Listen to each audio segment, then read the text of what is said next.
Now that the 2023 Junior Doctor Strikes are over, let's have a look at what happened during that 3-day period and what has come as a consequence of it. I won't dwell on why junior doctors are striking because I cover that in detail in this video here, but what I will do is very quickly summarize and then I will go through exactly what happened during the strikes and what is going to happen going forward as a consequence of it. So very quickly, a junior doctor is any doctor in training all the way from newly qualified all the way up to the point where they qualify as a consultant. Overall, junior doctors account for more than 40% of the medical workforce, and junior doctor pay for the last 15 years has not been going up with the rate of inflation. So for example, if you take a pint of milk, that has been going up like this over the years, and then the junior doctor pay has been going up less so. So effectively, if you want to buy a pint of milk, today it will cost more of a proportion of your pay than it would have done 15 years ago, which effectively means that there's a real term pay cut of 26%. One really interesting piece of media that came out around the time of the strikes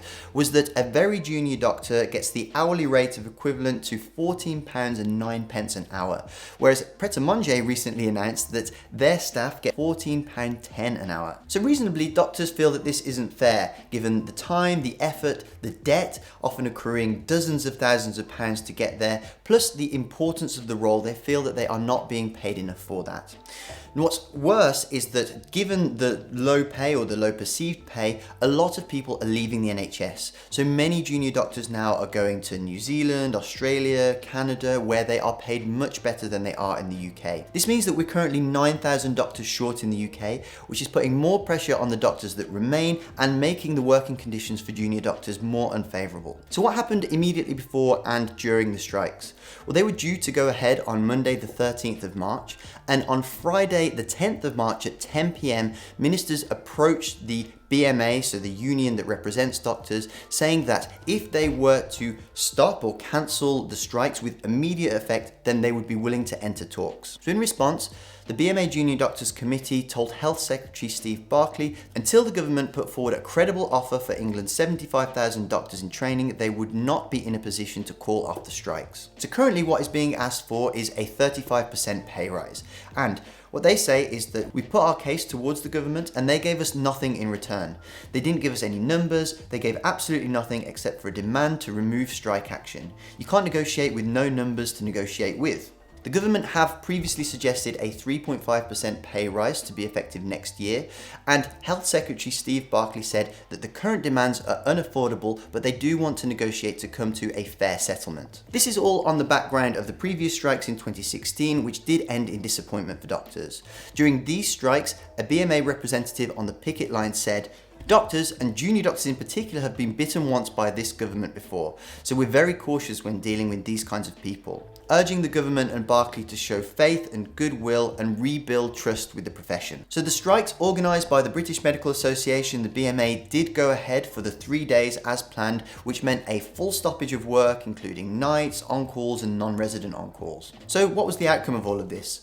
Well, firstly, consultants were having to step down to cover junior doctor shifts, some being paid up to £262 an hour to do so. Tens of thousands of appointments and treatments, including cancer care, had to be cancelled during the 3-day walkout. Patients in the next few days and weeks with appointments coming up may see them cancelled to make room for more high priority cases that were hit by the strike. This is all compounded by the strike starting on a Monday, which is typically the busiest day in hospital, and it is claimed that this made the disruptions worse. In the past, strikes have typically been later in the week so that doctors can come in on Monday, almost take care of everything, make sure that it's in order for the time that they're away. Hospitals were also reporting problems discharging patients from the ward because the consultants were needed in A&E to support there, so it creates a bottleneck where people aren't leaving hospital when they could be, creating a bed block, and that means that it backlogs throughout the system. So according to health bosses, the disruption caused by the junior doctors strike in England could take weeks to resolve. So what effect did the junior doctors strike actually have?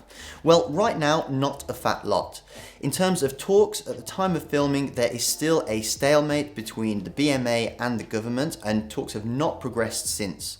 Maybe it has attracted some attention and hopefully some public favour, but sometimes these things can upset the public and actually put us out of favour with them. So the jury's out on how the balance has gone in terms of that. So what's going to happen next? Well, on the picket line, one of the BMA reps said, If we could get them around the table, let's just bash out this deal. If he, referring to Steve Barclay, doesn't meet with us and he doesn't dig in, then the only action, of course, has to be more strike action. Barclay, on the other hand, said, "It is incredibly disappointing the BMA has declined my offer to enter formal pay negotiations on the condition that strikes are paused." And of course, the NHS Confederation, which supports health managers, is urging the government to come to an agreement because they feel that they cannot tolerate another 3 days like we have. Then in terms of the health managers who are managing the NHS, Matthew Taylor of the NHS Confederation, which represents health managers, urged the BMA and the government to find a resolution, saying he hoped another walkout and disruption on this scale would never happen again. The government and BMA need to find a way to move beyond their impasse. So moving forward, it's uncertain what will happen.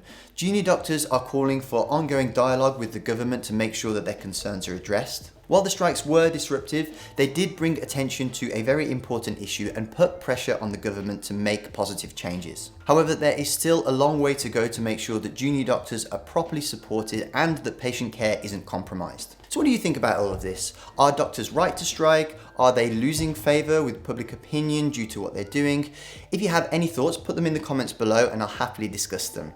Also, this channel is mainly dedicated to helping people get into medical school, so if you are thinking about applying, check out this video here where we basically give you all of the free resources on the channel for everything that you need to do to build a really strong application to get in. So thank you for watching and I'll see you hopefully in one of those videos.